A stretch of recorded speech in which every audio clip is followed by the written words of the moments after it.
No dia 7 de fevereiro de 1568, uma crônica anônima foi impressa em Coimbra, Portugal.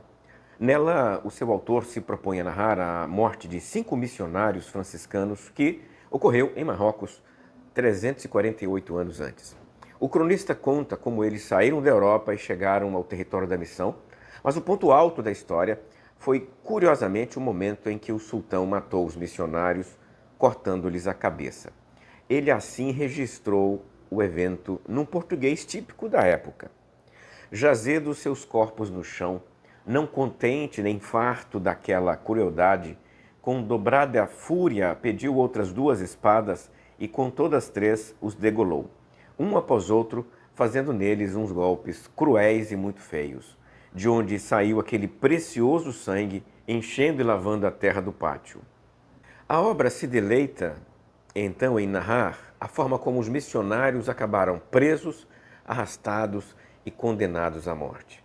Os seus restos mortais foram recuperados por cristãos da cidade, que, com exceção das cabeças, cozinharam suas carnes para que soltassem dos ossos. Estes foram então banhados com perfumes e óleos especiais e encaixotados para que, como uma carga muito preciosa, retornassem para a Europa, mas especialmente Portugal, o destino imediato daquele sinistro tesouro que viajou em 2 caixas. Em uma seguiu a ossada descarnada, na outra as cabeças ressequidas ao sol. Que tipo de história é esta? Como elas surgiram e para que elas serviam? Para responder a estas questões, vamos dar uma olhada no ponto de partida destes missionários. A peregrinação deles começou na Itália, quando em 1219 o próprio Francisco de Assis, fundador da Ordem Franciscana, enviou 5 frades para o norte da África. Eram todos italianos. O líder do grupo era o sacerdote Frei Vital, que tinha como auxiliar o presbítero Frei Berardo de Carbillo.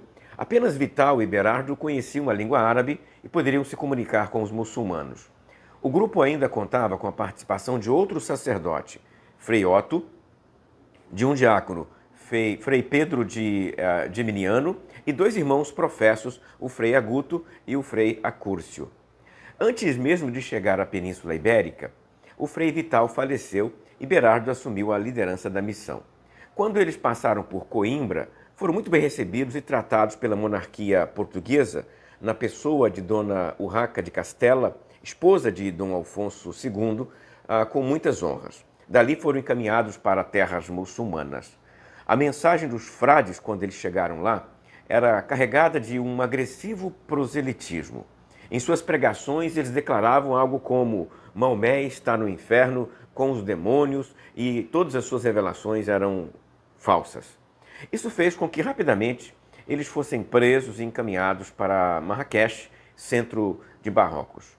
A crônica sinaliza que, antes de serem mortos, os 5 missionários receberam várias oportunidades para voltar para a Europa ou mesmo para continuarem em Marrocos, desde que eles parassem com aquela pregação.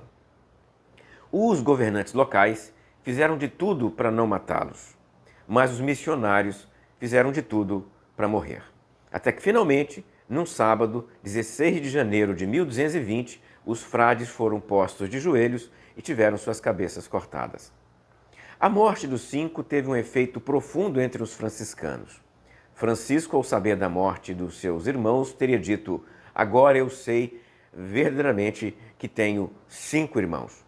Apesar de todo o impacto que o grupo deixou na ordem, entretanto, o seu martírio excedeu o espaço privado da religiosidade franciscana e se tornou importante para várias igrejas em Portugal, parcialmente porque as relíquias dos missionários, os restos mortais, pedaços das vestes, instrumentos que foram usados no suplício, tudo isso voltou para Coimbra e não para Assis, na Itália. Mas também porque Berardo e seus amigos receberam um forte apoio da monarquia portuguesa, tanto em vida quanto na morte. Aparentemente, foram membros da nobreza de Portugal que se esforçaram para trazer os ossos dos franciscanos para as terras lusitanas. Após o retorno, iniciou um processo de canonização ali na Europa, quando mártires viraram santos. Mas isso demorou bastante. Foram 261 anos de separação entre a morte dos franciscanos e a sua canonização, feita pelo Papa Sexto IV, que concluiu o processo com uma bula em 7 de agosto de 1481. Nem todos os mártires missionários do período foram canonizados pela Igreja de Roma. O destino do sacrifício de Berardo e seus amigos só não foi esquecido em função de 2 circunstâncias. Primeiro, porque as relíquias voltaram para a Europa. Sem os restos mortais para serem venerados, possivelmente não surgiria um culto popular ali em Portugal. E cultos populares desenvolveram somente onde relíquias retornaram dos campos onde os missionários foram mortos. Um segundo aspecto pode ser encontrado na religiosidade dos fiéis. A simples presença da relíquia não geraria culto. Era preciso que notícias populares de milagres começassem a correr na comunidade. Com estas notícias, rapidamente surgiriam as peregrinações religiosas aos túmulos ou igrejas que guardavam as relíquias, os ossos e as roupas dos martirizados.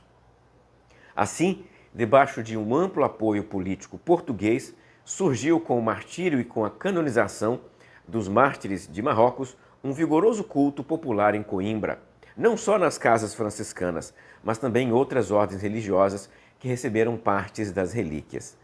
Isto significa que o culto em torno dos mártires franciscanos não era apenas dos seguidores de Francisco, mas também de Portugal, porque este culto promovia a imagem dos portugueses como dedicados guerreiros de Cristo Jesus. Se você gostou desse vídeo, dê o seu joinha, se inscreva no canal, compartilhe com alguém que você acha que vai gostar desta história, desta curiosa história de martírio e de culto na Idade Média. Até a próxima, se Deus quiser.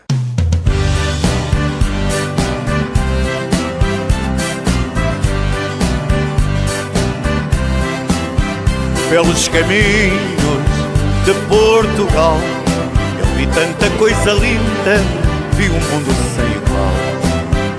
Pelos caminhos de Portugal, eu vi tanta coisa linda, vi um mundo sem igual. Eu vi Estoril, eu vi Sintra, eu vi Cascais, de batalha eu fui a Fátima, onde a fé